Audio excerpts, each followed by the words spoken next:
The sun had already slipped behind the low ochre hills when Akin and Musa stepped onto the cracked earth of their hometown. The air was thick with the scent of smoked millet and the faint, sweet perfume of night-blooming jasmine that clovered over the thatched roofs. The market at dusk. Stalls of bright fabrics fluttered like flags in the evening breeze. Women in vibrant Ankara wrapped bundles of yams, plantains, and dried fish, their laughter ringing out as they haggled over prices.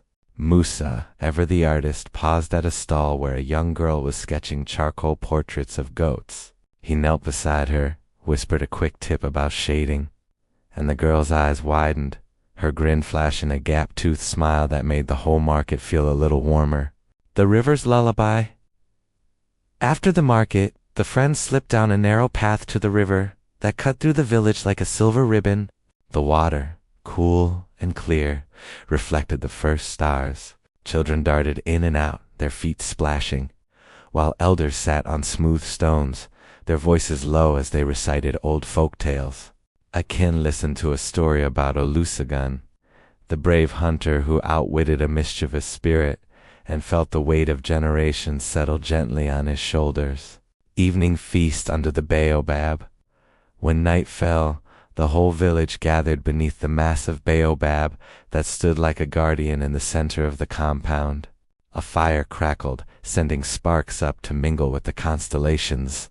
Women rolled out steaming bowls of jollof and pounded yam, the steam rising like soft clouds.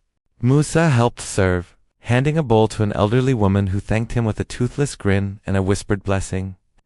"May your city lights never dim, my son." Midnight drum circle. Later the rhythm of drums began low, resonant beats that seemed to pulse with the heartbeat of the earth. Young men and women formed a circle, moving in sync, their feet kicking up dust that glittered in the firelight. Akin, usually glued to spreadsheets, found himself clapping, his shoulders loosening with each sound. For a fleeting moment, the worries of deadlines and traffic melted away, replaced by the pure, unfiltered joy of belonging. A quiet moment before departure. On the last night, Musa slipped away to the edge of the village, where the fields stretched out into the darkness. He stared up at the sky, spotting the familiar constellations his grandfather had taught him to name. A soft rustle announced Akin's arrival. "You feel it too?" Akin asked. Musa nodded. "The village. It's like a heartbeat you can't hear in the city. It reminds us who we are."